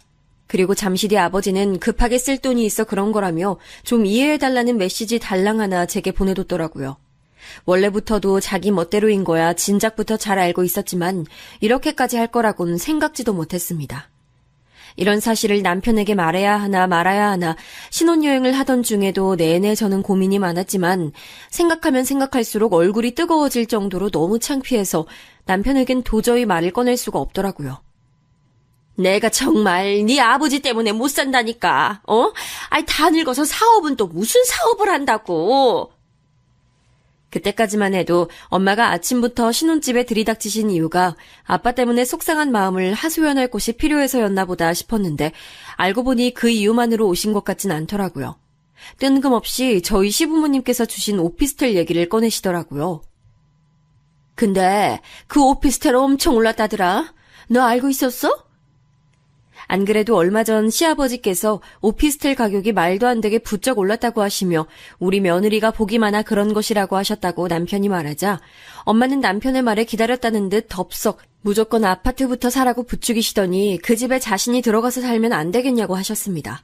저는 원래 제 것이 아니었고 시부모님께서 주신 것인데 엄마가 제멋대로 말씀하시는 게 이해가 되질 않아 남편 보기 민망했습니다. 그래서 아직 결정된 게 없다고 저는 딱 잘라 말했어요. 아이고, 그 고생해서 키워놨더니만 기껏 한다는 소리 봐라. 안 그래도 이쯤 되면 꼭 나오는 엄마의 전용 레퍼토리가 왜 안 나오나 했습니다. 제가 조금이라도 서운한 소리를 하면 항상 래퍼라도 된 것처럼 다다다다 쏟아내는 엄마 전용 대사가 있었거든요. 저를 낳고도 산후조리 한번 제대로 하지 못한 채 저를 포대기로 등 뒤에 업고 남의 집 파출부 일을 해주러 다니기까지 했다는 이야기를 시작으로 국밥집, 족발집 할 것 없이 서울 시내의 식당이라는 식당은 자신이 다 설거지를 해주러 다녔다는 이야기까지 나와야만 이야기가 끝이 났습니다. 저는 그날 엄마가 돌아가신 후에도 은근 남편의 눈치가 보였습니다. 하지만 남편은 누가 봐도 좋은 남자였습니다. 요즘은 남자들도 다 야가서 잘나가는 처갓집을 바란다던데 저희 남편은 아무것도 가진 것 없이 가난하기만 한 저를 있는 그대로 사랑해줬죠. 심지어 제가 봐도 부족하기만 한 저희 부모님까지도 다 이해해주면서요. 저는 지금까지 살아온 중에 남편과 함께한 이 몇 개월이 제게는 가장 안정적이고 행복한 시간이었습니다. 남편과 함께 있으면 아무 걱정이 없었거든요. 결혼하기 전에는 매일매일이 너무도 숨이 막혔으니까요. 자유로운 영혼의 소유자였던 아버지 같은 남자와 평생을 살다 보니 누구보다도 억척스러워지신 어머니, 두 분 다 제가 너무도 사랑하는 제 유일한 가족이었지만 때론 어린 제가 감당하기엔 버거웠어요. 아버지는 저와 어머니를 너무도 사랑한다고 하시면서도 가장의 의무보단 자신의 행복이 먼저인 사람이었죠. 한 번은 중학교 때 있었던 일입니다. 저는 급식비를 내지 않았다는 이유로 교무실에 불려간 적이 있었어요. 오늘 당장 집에 가서 부모님께 말씀드려. 급식비 안 내면 내일부터 점심 못 먹는다고. 저는 너무 창피해서 집에 오자마자 아빠를 붙잡고 울먹였습니다. 내일까지 꼭 급식비를 내야 한다고요. 안 그러면 나만 급식을 못 먹게 생겼다고요. 그런데도 저를 그렇게 사랑한다던 아버지는 어린애 달래듯 제 입에 작은 사탕 하나를 물려주시고는 커다란 가방에 짐을 싸고 계셨습니다. 아빠가 이번에 가면 돈 많이 벌어올게. 뭐야? 아빠 또 어디 가? 우리 딸 아빠 꿈이 뭔지 알지? 아빠 꿈? 비행기 타는 거? 그래. 우리 딸도 미국 알지? 미국은 우리나라보다 엄청 부자야. 아빠가 거기 가서 돈 많이 벌어올 테니까 엄마 말 잘 듣고 있어. 그럼 내 급식비는? 미국이고 뭐든 간에 저는 지금 당장 제 급식비가 훨씬 더 급했습니다. 당시에도 몇만 원밖에 하지 않던 급식비도 주지 못하는 아빠라는 사람이 도대체 그 먼 미국까지 가서 무슨 돈을 벌겠다는 것인지 그 어린 나이에도 저는 말이 되지 않는다고 생각했습니다. 그리고 결국 미국에 다녀온 아빠는 돈을 벌어오긴커녕 이상한 브로커에게 속아 빚만 잔뜩 지고 얼마 되지 않아 한국에 들어오셨습니다. 엄마는 그 많은 빚을 갚기 위해 지금까지도 평생을 쉬지 않고 일만 하셨고요. 해주는 것도 없이 매일 걱정하지 말아라, 금방 다 잘 될 거다라는 식의 말만 대충 하고는 항상 도망치듯 사라져버리는 아빠를 엄마가 충분히 욕할 만하다고 생각했어요. 남편은 제가 한 번씩 제 어릴 적 얘기를 들려주면 제게 고생이 많다며 저를 꼭 안아주곤 했습니다. 그리고는 앞으로는 평생 행복하기만 해주겠다는 말도 해줬죠. 그런 말을 들을 때마다 저는 마음에 잔뜩 쌓여있던 울분이 가라앉는 느낌이 들곤 했어요. 그리고 저도 남편에게 그런 좋은 아내가 되어주기로 마음먹곤 했죠. 저희 부모님처럼 서로 원망만 하는 부부가 아닌 서로를 위해 힘이 되어줄 수 있는 부부가 되기로요. 그런데 또다시 일이 제가 원하지 않는 방향으로 흐르고 있었습니다. 남편이 물론 편하게 자주 들르라곤 했지만 언제부턴가 엄마는 시도 때도 없이 저희 집에 연락도 없이 들리곤 했습니다. 그리곤 그냥 왔다만 가시는 게 아니라 올 때마다 옛날에 저와 함께 살던 때처럼 제 살림에 대해 쉬지 않고 잔소리하셨고 시키지도 않은 집안일을 자꾸만 찾아하셨어요. 너는 나 없으면 어떡하려고 그래? 이야기의 끝은 항상 이런 식이었습니다. 엄마가 안 왔으면 어쩔 뻔했냐, 넌 아직도 이걸 모르냐 등등. 이제는 그때의 어린아이가 아닌데도 엄마는 자꾸만 제가 결혼을 해서 남편과 함께 살고 있다는 사실을 잊고 계신 것처럼 저희 부부의 사생활을 전혀 존중해주지 않으셨어요. 남편은 아마도 항상 옆에 있던 딸이 하루아침에 집에서 나가 살게 돼 많이 외로워하시는 것처럼 보인다고 했지만 저는 정신적으로 너무 많이 힘들었습니다. 피임은 알아서 잘하고 있지? 저는 뜨거운 커피를 마시다 순간 놀라 커피를 뿜을 뻔했습니다. 아무리 걱정이 돼도 사위가 있는 자리에서 피임 얘기까지 꺼낸다니요. 저는 지금까지 입는 거, 먹는 거, 심지어 교우관계까지도 엄마의 사고방식대로 모두 다 따라주었습니다. 엄마의 말대로 평생 저와 아버지 때문에 고생하시며 사신 것에 대한 저 나름대로의 작은 보답이기도 했고, 한편으로는 그래야만 엄마와 다투지 않고 평화롭게 지낼 수 있었으니 그런 척하고 넘어간 것들도 많았습니다. 하지만 이제는 저 혼자만의 일이 아니었으니 달라져야 했어요. 앞으로의 미래에 대해서는 저와 제 남편이 계획한 대로 만들어가고 싶었지요. 오피스텔은 아직 안 팔았어? 엄마, 그건 우리가 알아서 할게. 아이고 답답하. 지금이야 김서방이 나한테 용돈도 주고 그러지만 앞으로 애 생기고 나이 들면 장모 신경이나 쓸 것 같아? 김서방 그런 사람 아니야. 엄마를 얼마나 위하는데. 엄마가 항상 말했지. 남자 믿지 말라니까. 나중에 내가 수종 못 쓰면 장모라고 김서방이 나 모시고 살 거 아니잖아. 요양원이라도 들어가려면 네 수중에 돈이 있어야지. 엄마는 무슨 그런 무서운 말을 해. 어릴 적부터 아버지라는 사람은 가장이랍시고 말만 번지르르 했지 저와 엄마를 전혀 부양하지 않았으니 저와 엄마는 언제나 둘뿐이었습니다. 매일 붙으면 싸우기만 했어도 결국은 서로에게 서로밖에 없었으니 언제나 서로를 의지할 수밖에 없었죠. 매번 최악의 상황을 상상하며 억척스럽게 말하는 엄마에게 화가 날 때도 있었지만 엄마가 홀로 요양원 같은 곳에서 늙어간다는 건 상상만으로도 마음이 아팠습니다. 하지만 이제 저도 성인이니 몸만 독립하는 것이 아니라 정신적으로도 엄마에게서 완벽하게 독립해 남편을 믿고 의지하며 살아보려고 했습니다. 하지만 무언가 결정해야 할 일들이 생기면 자꾸만 엄마의 목소리가 제 귀에 들리는 것 같았어요. 한 번은 이런 일도 있었습니다. 남편의 친한 직장 동료 한 분이 다니던 호텔을 그만두고 새로 식당을 개업하는데 남편에게 투자를 하라고 했답니다. 남편은 유복한 집에서 경제적으로 여유 있게 자란 친구라 집안에서도 충분히 도움을 주시지만 남편에게도 좋은 기회를 주고 싶어 함께 해보자 제안을 한 것이라고 했죠. 남편은 지금 당장 직장을 그만두겠다는 것도 아니었고 자신이 총각 때부터 모아둔 돈과 퇴직금을 미리 좀 당겨받아 투자하고 싶다고 했습니다. 저는 마음으로는 남편의 생각을 충분히 응원해주고 싶었고 도움도 주고 싶었지만 어쩐지 머릿속엔 자꾸만 엄마의 말이 정신없이 돌아다녔습니다. 그리고 굳이 알리지 않아도 될 일이었는데 저는 어느새 엄마에게 고민을 토로하며 조언을 구하고 있었어요. 돈도 어차피 다 김서방 돈인데 내가 이래라 저래라 하는 건 웃기겠지? 어차피 다 김서방 돈이라는 게 어딨어. 결혼했으면 무조건 다 공동이지. 그래도 저렇게 하고 싶어 하는데. 또 답답한 소리. 월급 꼬박꼬박 나오는 월급쟁이가 최고야. 무조건 좋은 자리라고 하면서 투자하라는 친구 말은 절대 듣는 게 아니야. 아버지가 워낙 제대로 된 직장에도 다니신 적이 없었고 귀가 얇아 주변 친구들과 어울려 다니며 돈을 날린 게 한두 번도 아니었으니 엄마는 그렇게 생각하실 수밖에 없다는 건 저도 충분히 알고 있었습니다. 저희 아버지와 제 남편은 물론 다른 사람이었고요. 하지만 제 스스로도 이해하기 힘들 정도로 저는 결국 엄마의 말에 따라 움직이게 되더라고요.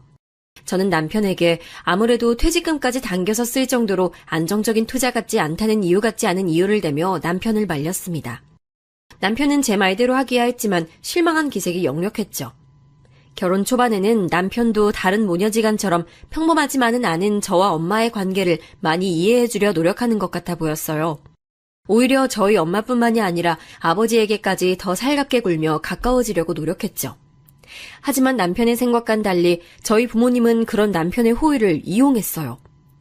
남편은 결혼 후에도 저와 같은 직장에 다니기는 서로 곤란할 수 있다면서 다른 호텔로 직장을 옮겼어요.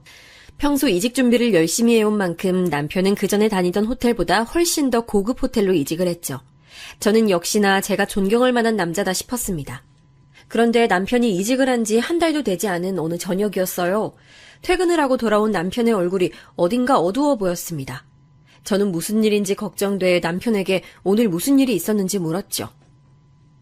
장인어른께서 오늘 호텔로 오셨어. 뭐? 아빠가? 축의금을 들고 사라진 이후로 딸과 아내가 잘 살곤 있는지 한 번 연락도 없었던 아버지가 도대체 어떻게 알았는지 남편의 호텔로 찾아간 것이었어요. 장인어른 하시는 일에 투자해 주시는 분들이라면서 사람들을 잔뜩 데리고 오셨더라. 호텔에 사람들을 데리고 왔다고? 아버지의 사업체에 투자를 해주기로 한 사람들이라면서 우르르 데리고 와 남편을 불러 인사까지 시켰답니다. 사위가 이렇게 큰 호텔 지배인으로 있는데 자신이 속이겠냐면서 마치 남편을 보증이라도 세우는 것처럼요. 거기다가 호텔 뷔페에서 식사까지 하시고는 계산을 모두 다 남편에게 시켰답니다. 저는 정말이지 얼굴이 뜨거워서 고개를 들 수가 없었습니다. 언제나 처갓집 일이라면 모두 다 이해하고 넘어가 주던 남편이었지만 이번 일은 남편도 기분이 많이 상한 것처럼 보였죠. 그런데 하필이면 그날 저녁 저희 엄마까지 집에 오셨더라고요. 처음엔 아버지가 남편 호텔까지 찾아간 것 때문에 오셨나 싶었는데 그것 때문이 아니었어요. 내가 웬만하면 알아서 해보려고 했는데. 왜 엄마, 무슨 일 있어? 엎친 데 덮친 격이라는 말이 바로 이럴 때 쓰는 말일까요? 안 그래도 아버지 때문에 남편 눈치를 보고 있던 차였는데 한참을 말을 머뭇거리다 꺼낸 엄마의 이야기에 저는 다시 얼굴이 붉어졌습니다. 제가 결혼 전에 엄마와 살던 집은 전세였습니다. 사실 그 전세금 정도면 크진 않아도 세 식구 살기에는 충분한 빌라 정도는 살 수 있는 돈이었는데 엄마는 굳이 아파트를 고수하며 10평대 아파트를 전세로 살고 계셨습니다. 그런데 이번에도 집주인이 전세 보증금을 2천이나 올려달라고 한 것이었죠. 전에는 제가 직장 담보로 대출을 받아 올려주기라도 했었는데 이제는 제가 분가를 내 나왔으니 엄마가 식당에서 일해본 돈을 가지고는 보증금을 올려주기에는 턱없이 부족한 게 당연했습니다. 그리고는 엄마는 또 제 오피스텔 얘기를 꺼내셨어요. 바짝 올랐을 때 팔아야 하지 않겠냐면서요. 저는 도무지 남편 볼낯이 없어 우선 급하게 엄마를 돌려보냈습니다. 장인어른께서는 투자자들까지 데리고 호텔 뷔페까지 드시러 다닐 정도인데 어머님은 보증금도 없으신 거야? 아빠는 원래 우리가 어떻게 사는지 관심도 없어. 어머님도 대단하시네. 지금까지 이혼도 안 하시고 사신 거 보면. 남편의 말 한마디 한마디가 제 가슴에 꼭꼭 박혔습니다. 저를 이런 식으로 대한 적은 단 한 번도 없었는데 남편도 역시나 마음이 많이 상한 것 같았습니다. 어머님 집 전세금 이번엔 내가 도와드릴게. 하지만 조건이 있어. 남편이 말한 조건은 바로 오피스텔을 정리하는 일이었습니다. 앞으로 아이도 갖게 될 테고 우리 상황에서 아이를 낳으면 천상 제가 일을 그만둬야 하는데 그때를 대비해 투자 명목으로 오피스텔을 팔아 작은 평수라도 아파트를 사서 갖고 있자는 것이었습니다. 명의는 당연히 제 명의로 할 테니 처갓집에는 얘기하지 말라는 것이었죠.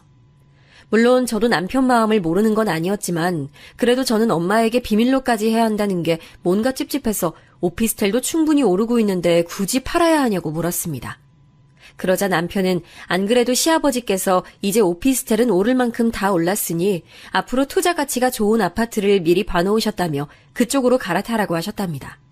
만약 부족한 부분이 있으면 언제든 도와주겠다고 하셨다면서요. 더 이상 저는 남편에게 토를 달 수가 없었습니다. 역시나 시부모님은 저희 부모님과 모든 면에서 달랐으니까요. 저희 부모님은 사위가 좋은 호텔에 취직을 하면 축하한다는 말보다도 어떻게 하면 비싼 뷔페나 얻어먹을까 하는 생각을 하거나 사돈댁에서 딸에게 결혼 선물로 준 오피스텔마저 호시탐탐 노리고 있는데 시부모님은 지금까지도 충분히 많은 것들을 해주시고도 언제나 자식에게 뭐가 이로울지 생각하시고 어떻게든 도움을 주시려 하셨으니까요. 미안해요. 결혼 전에는 그래도 내가 있어서 좀 나았는데 이제는 엄마 혼자 다 해결하려고 하니까 아무래도 힘드신가 봐. 이건 뭐 꼭 내가 당신을 뺏어오기라도 한 것 같네.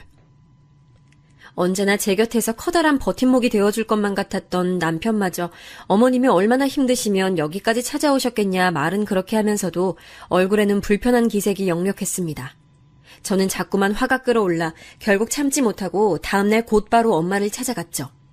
제게 따로 이야기하면 될 걸 뭐하러 결혼한 지 얼마 되지도 않은 사위가 있는 앞에서 굳이 그런 얘기까지 하느냐고 따져 물었어요. 그런데 엄마는 평소 그렇게 아버지 욕을 달고 사셨으면서 점점 닮아가는 것인지 갑자기 뻔뻔하게 굴기 시작했습니다.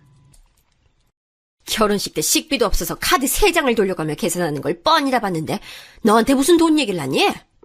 그게 내 잘못이야? 축의금은 아버지가 가지고 도망갔지? 지금까지 내가 일해서 벌어놓은 건 엄마랑 살면서 생활비로 다 썼잖아. 아이고, 네 월급 그거? 얼마나 된다고 생색이야. 그리고 지금까지 엄마 혼자 벌어서 너 키운 건 그건 뭐 다 공짜였냐? 저는 너무 기가 막혀서 아무리 그래도 어떻게 사위에게 보증금 얘기도 모자라서 자꾸만 부모님께서 주신 재산을 팔아라 말아라 간섭을 하느냐고 쏘아붙였습니다. 그랬더니 엄마는 제 말에 또 버럭 소리를 내지르며 사위도 자식인데 그럴 수 있는 거 아니냐며 눈시울을 붉혔습니다. 아무리 남자가 그렇게 좋아도 그렇지 제가 결혼하자마자 너무 많이 바뀌었다면서 서운하다고 하시면서요. 제가 생각이 짧았습니다. 결혼만 하면 부모님에게서 벗어나 헐헐 제멋대로 살 수 있을 거라 생각했는데 현실은 너무도 달랐습니다. 오히려 제 짐을 남편에게까지 나눠준 셈이 돼버렸죠.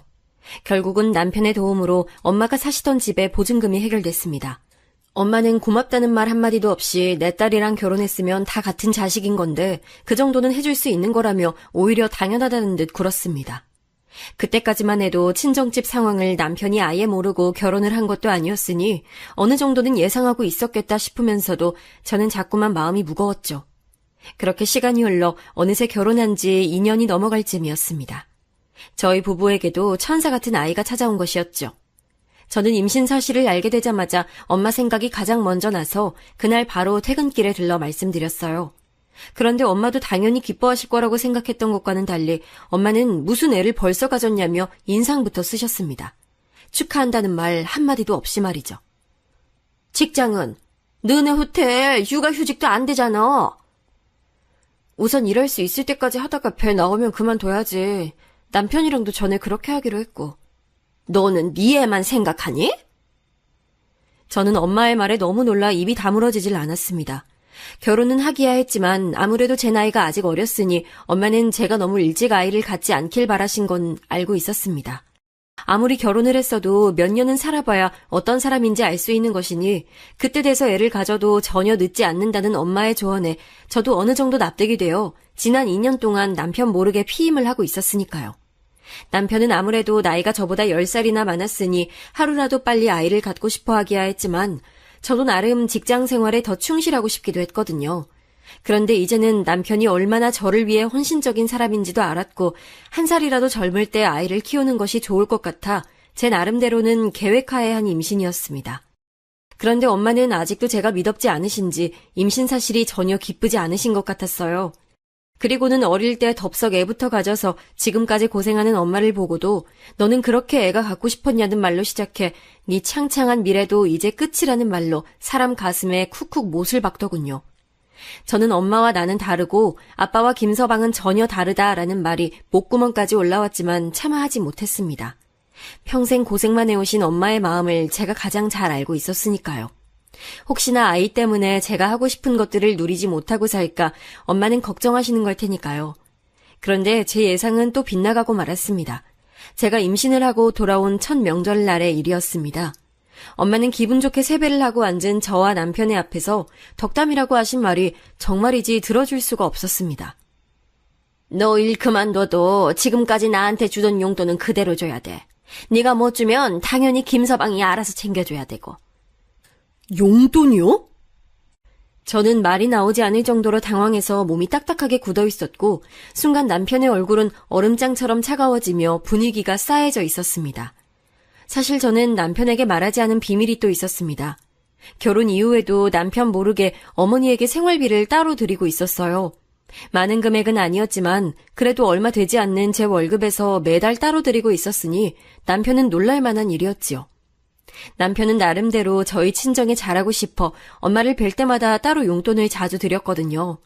반면 결혼 전부터 저희에게 많은 도움을 주셨던 시댁에서는 용돈은커녕 멀다는 이유로 자주 찾아뵙지도 못하고 있었으니 충분히 남편은 속상할 만한 일이었습니다. 저도 처음부터 남편을 속일 생각은 아니었습니다. 당연히 저도 결혼을 해서 독립했으니 그 전처럼 친정에 할 수 없다는 걸 저도 잘 알고 있었어요. 그런데 엄마는 결혼 전만큼은 아니어도 자식으로서의 도리는 당연히 해야 한다면서 식을 올린 그달부터 금액을 정해 제게 생활비를 보내라고 하시더라고요. 저도 처음엔 고민이 많았습니다. 이게 맞는 일인가 싶어서요. 하지만 결혼 전에는 저와 엄마 둘이 함께 번 돈을 가지고 생활하시던 엄마가 아무래도 생활비가 줄어들었으니 힘든 게 당연하다 싶었어요. 저도 물론 남편 몰래 계속 드릴 수는 없다는 걸 알고 있었고 제가 아이를 갖게 되면 어머니에게도 잘 얘기 드릴 생각이었습니다. 하지만 제 모든 얘기가 남편의 입장에선 변명으로밖에 들리지 않는 건 당연한 일이었죠. 그날 이후 남편은 제게 실망이 이만저만이 아닌 것 같았어요. 돈 얘기만 나오면 까칠하게 굴었죠. 제 월급은 제 맘대로 다 쓰면서 자신이 번 돈도 모자라 결혼 전에 모아둔 돈까지 왜 자기 마음대로 쓰지도 못하게 하냐면서 화를 내더라고요. 그게 어떻게 같아. 자기 부모님은 두 분이 워낙 사이가 좋으시니까 모르겠지만 우리 부모님은 달라. 여자 혼자 아이 키우는 게 얼마나 힘드셨겠어. 지금 그걸 말이라고 하는 거야? 저도 제 말이 타당하지 않다는 건 누구보다 잘 알고 있었습니다. 더군다나 제가 가장 사랑하는 남편에게 저희 엄마처럼 말하고 싶진 않았죠. 그런데 정말 어떻게 된 일일까요? 핏줄이라는 건 정말 어쩔 수 없는 걸까요? 저는 어느새 제가 그토록 싫어했던 저희 엄마가 하던 대로 그대로 남편에게 행동하고 있었습니다. 그러자 남편은 저와 말이 통하지 않는다고 생각했는지 언제부턴가 항상 할 말이 없다는 듯 저와 함께하는 자리를 피했고 제게 생활비도 일절 주지 않았습니다. 나 회사에 얘기했어. 뭐라니? 내 배를 보면 몰라? 나 벌써 임신 8개월이야. 이번 달까지만 일하고 그만두기로 했어. 저도 지은 죄가 있으니 웬만해선 남편의 마음이 풀릴 때까지 잠자코 기다려보려고 했지만 배는 점점 불어오고 회사에는 눈치가 보이니 도저히 가만히 있을 수만은 없겠더라고요. 그런데 남편은 힘들어서 회사도 그만둬야겠으니 생활비에 장모님 생활비까지 이제 나더러 달라는 거냐며 제 말을 베베꼬아 자기가 듣고 싶은 대로 듣더라고요. 저는 임신을 하게 되면 회사는 그만두기로 이미 전부터 함께 정한 문제가 아니냐고 따져 물었지만 남편은 이제 제 모든 게 마음에 들지 않는 것처럼 보였어요. 그거야. 당신이 그렇게 음흉한 여잔지 몰랐을 때 얘기지. 음흉한 여자? 제가 그토록 염려했던 일이 저희 부부에게도 벌어지고야 말았습니다. 저와 남편, 우리 부부도 결국 저희 부모님처럼 어느새 냉랭해져 있었죠. 한 집에 함께 살고야 있었지만 남편은 제 눈도 마주치질 않았고 집에는 밤늦게 들어와 정말 잠만 자고 출근을 했습니다. 쉬는 날이면 뭐가 그렇게 바쁜지 아침 일찍 나가 역시나 늦은 밤이 돼서야 돌아왔어요. 처음엔 이게 다 제 잘못이라고만 생각했지만 남편의 무관심이 길어지면 길어질수록 저도 참기 힘들더라고요. 제가 돈이 많아서 친정에 매달 몇백만 원씩 갖다 바친 것도 아니고 제가 쓸 돈 아껴서 그래봐야 제 한 달 용돈도 안 되는 정도의 금액이었는데 제가 그렇게까지 잘못한 건가 싶더라고요. 그래도 곧 있으면 아이도 태어나니 남편도 막상 아이가 생기면 다시 전처럼 저를 대해줄 거라는 기대감이 남아 있었습니다. 하지만 딸아이가 태어나서도 남편은 여전히 냉랭했습니다. 아이를 사랑하고 돌보는 일이야 최선을 다했지만 제게는 무심하게 굴었죠. 안 그래도 하루 종일 혼자 집에서 아이만 돌보는 일에 점점 지쳐가고 있었는데 남편에게조차 인정받지 못하고 위로받지 못하고 있으니 아무런 의욕도 생기질 않았어요. 저는 점점 집안일도 하지 않고 남편 식사도 챙겨주지 않았습니다. 물론 하고 싶은 마음도 없었지만 제가 남편에게 할 수 있는 최소한의 시위였죠. 그랬더니 어느 날 밤 남편이 제게 얘기를 하자고 하더라고요. 그러더니 잠도 제대로 자지 못하고 씻지도 못해 엉망이 된 제 앞에서 이혼 서류를 떡하니 내밀었습니다. 이까진 일로 지금 이혼하자는 거야? 이까진 일? 이건 사기 결혼이나 다름이 없어. 저는 남편의 달라진 모습에 도저히 어떻게 해야 할지 판단이 서질 않았습니다. 제가 생각했던 행복은 아주 사소한 것이었습니다. 저만 바라보고 사랑해주는 사람과 오순도순 서로를 위하고 힘이 돼주면서 오랫동안 함께하는 것이었죠. 그런데 남들에게는 너무도 당연하고 쉬워 보이기만 하는 그 일이 왜 저에게만은 허락되지 않는 걸까요? 그리고 며칠 뒤 무슨 일인지 저희 아버지에게서 웬일로 전화가 왔습니다. 잘 지내냐고 물으시며 벌써 손녀가 태어난 지도 100일이 지났는데 이제서야 제 몸은 좀 어떤지 물으시더라고요. 저는 그래도 오랜만에 아버지 목소리를 들으니 하루 종일 우울했던 마음이 좀 가라앉는 것 같아 오랜만에 아버지에게 이런저런 얘기를 하며 아이 키우는 게 이렇게 힘든 줄 몰랐다며 투정도 부렸습니다. 그리고 아버지에게 아이 사진도 잔뜩 보내드렸죠. 그러자 아버지는 이렇게 못난 아비가 낳았는데도 그래도 제가 잘 자라줘서 고맙다고 하시며 김서방에게 잘하라고 하시더라고요. 저는 아버지나 엄마한테 좀 잘하라며 볼멘 소리를 해대기야 했지만 그래도 오랜만에 아버지와 얘기를 나눈 것만으로도 어쩐지 마음이 놓였습니다. 제 마음이 조금 너그러워져서일까요? 그날 이후 남편의 행동도 어딘가 달라져 있었습니다. 이혼 얘기도 꺼내지 않을 뿐더러 집에도 일찍 들어와 제 걱정도 해주더라고요. 저는 부부싸움은 칼로 물베기라고 했으니 저희도 위기를 잘 넘겼나 보다 싶어 마음을 좀 놓고 있었습니다. 그리고 이제 이 이상은 제가 상처받을 일이라고는 없을 줄 알았죠. 그런데 아주 제 가슴에 대못을 박아버릴 만한 사건이 저를 기다리고 있었습니다. 갑자기 집에 찾아오신 엄마가 다급한 목소리로 김서방을 찾아댔습니다. 제가 아직 남편이 들어오지 않았다고 하자 엄마는 큰일 났다며 바닥에 주저앉아 울먹거리셨어요. 왜 그래? 무슨 일인데? 네 아버지 또 사고 쳤어. 저는 아버지가 어디 사고 치는 게 하루 이틀 일이냐 애써 너스레를 떨었지만 어쩐지 엄마의 표정이 이번 일은 분명 심상치 않아 보였습니다. 아버지는 제멋대로 사업을 벌여놓은 것도 모자라서 주변 사람들한테 투자 목적으로 받은 돈까지 다 날리게 되자 결국은 사채까지 손을 벌려 엄마가 일하는 식당까지 웬 깡패 같은 놈들이 들이닥쳤답니다. 아빠는 지금 어디 있는데? 지가 다 알아서 해결한다는데 그 인간이 언제 한번 지 손으로 해결한 적이 있었니? 자신이 다 알아서 책임진다는 말도 안 되는 큰 소리는 쳐놓고 아버지는 연락도 받지 않고 있다며 엄마는 노발대발하셨습니다. 앞으로 어떻게 하냐면서요. 저는 제품에 새근새근 잠들어 있는 딸아이의 얼굴을 가만히 들여다보았습니다. 도대체 이 일을 어떻게 해야 할지 몰라서요. 김서방한테 전화해봐. 언제 오는지. 엄마는 애꿎은 김서방만 찾고 있었습니다. 저는 김서방이 와도 전혀 달라지는 거 없으니 기대하지 말라고 말했습니다. 왜 방법이 없어? 네 오피스텔 있잖아. 저는 오늘은 또 왜 그 오피스텔을 안 찾나 했습니다. 이제는 오피스텔이 아니라 아파트가 된 것도 모르고 말이죠. 저는 우선 놀라 더 정신없어지신 엄마를 애써 진정시키고 내일 다시 이야기하자고 했습니다. 제가 어떻게 된 상황인지 자세히 좀 알아보고 연락드리겠다고요.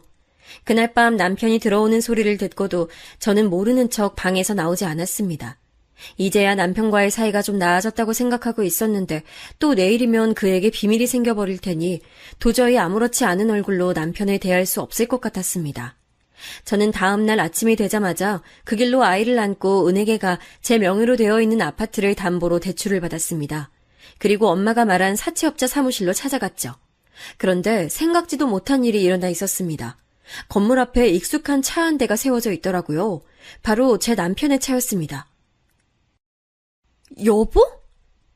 남편은 저를 보자마자 놀라 바로 조수석을 바라보더라고요. 제 눈도 남편의 시선을 따라 조수석으로 향했습니다. 아빠! 남편의 차 조수석에는 다름 아닌 저희 아버지께서 타고 계셨습니다. 저는 아버지를 발견하자마자 차로 다가가 이게 도대체 어떻게 된 일인지 따져 물었습니다. 정말 이제는 하다하다 사채까지 손을 댄 게 사실이냐고요. 그러자 아버지는 말을 하지 못한 채 머뭇거리셨어요. 그리고 전보다 바짝 마른 얼굴로 마치 큰 죄를 저지른 죄인처럼 고개를 푹 숙이고 계셨습니다. 저는 답답한 마음에 남편을 붙잡고 물었습니다. 왜 이런 곳에 아버지와 함께 있는 것인지, 설마 아버지가 당신을 찾아가 사채빚을 갚아달라고 한 것이냐고요. 그러자 남편은 조금 당황한 듯 보이는 얼굴로 제 어깨를 감싸며 아버지와 이야기를 해야 할 것 같다고 하더라고요.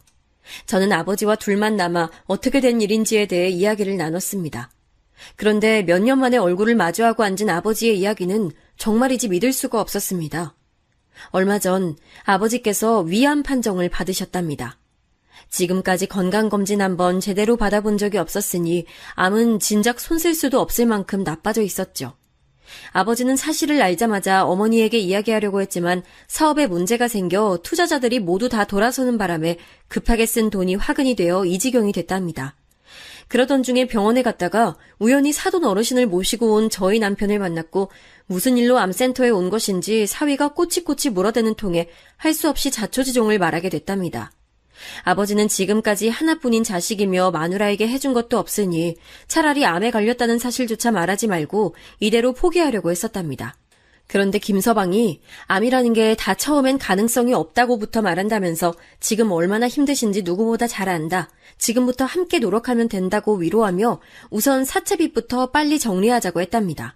그래서 저희 아파트를 담보로 대출을 받았다네요. 아마 그날이었던 것 같아요. 남편이 아무 말 없이 다시 제 곁으로 돌아와 준 것은 말이죠. 저는 아버지의 이야기를 다 듣지도 못하고 그 자리에 그대로 주저앉아 오열했습니다. 부모란 영원히 제게 상처만 주는 존재라고만 생각하며 평생 원망만 하며 지냈는데 정작 힘들고 고달픈 부모를 저 또한 모르는 척 외면하고 있었다는 생각이 들어서요. 아버지는 주저앉은 제 앞에 함께 주저앉아 자신이 못난 아비라 미안하다며 저를 끌어안으셨습니다. 그날 이후부터 우리 가족은 많은 것이 달라졌습니다. 제 못난 부분들까지 모두 다 감싸 안아준 것만으로도 고마운데 남편은 시어머니께서 암을 완치한 경험이 있었으니 병원이며 식당 관리까지 공부해 저희 아버지를 위해 많은 것을 도왔어요. 그리고 엄마는 젊어서도 그렇게 고생을 시키더니 결국 다 늙어서도 짐이라며 매일같이 아버지를 구박하긴 하셨지만 그래도 아버지의 곁에서 저와 함께 최선을 다해 간병에 힘쓰셨습니다. 우리 가족은 언제나 서로를 미워하고 원망하고만 있다고 생각했었는데 어디에도 없을 착한 제 남편 덕분에 우리 가족도 서로를 위하는 방법을 조금씩 배워가고 있는 것 같았죠. 그리고 저도 앞으로는 남편에게 모든 숨기는 것 없이 좋은 배우자가 되어주겠다 마음 깊이 다짐했습니다. 제가 평생 꿈꿔왔던 것처럼 사랑하는 사람들과 단란하고 안정적인 가족을 만들기 위해서 말입니다.